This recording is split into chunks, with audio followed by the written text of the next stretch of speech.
మీకు తెలుసా క్రికెట్ చూసే ఆడియన్స్ పూర్ కేటగిరీ కిందకి వస్తారని? ఇది నేను చెప్తలేను, ప్రపంచంలో కాస్ట్లీయెస్ట్ వాచ్ కంపెనీ రోలెక్స్ చెప్తుంది.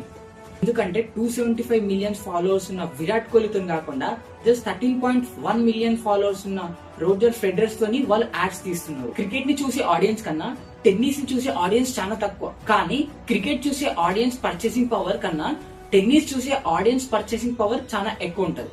ఒక ఎగ్జాంపుల్ చెప్పాలంటే, ఒక 100 పీపుల్ క్రికెట్ చూస్తే 100 లో 1 or 2 పీపుల్ మాత్రమే మిలియనర్స్ ఉంటారు. వేర్ టెన్నిస్ ని ఒక 100 పీపుల్ చూస్తే 8 to 9 పీపుల్ మిలియనర్స్ ఉంటారు అనమాట.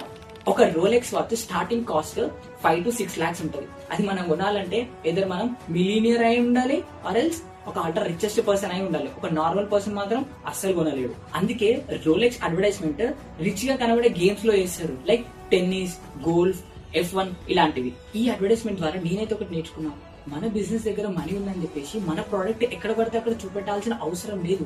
మన టార్గెట్ ఆడియన్స్ ఎక్కడ ఉంటారో అక్కడ మాత్రమే చూపించాలి. మేబీ అక్కడ పీపుల్ తక్కువ ఉన్నా సరే, కానీ పవర్ ఆఫ్ పర్చేస్ ఎక్కువ ఉంటది.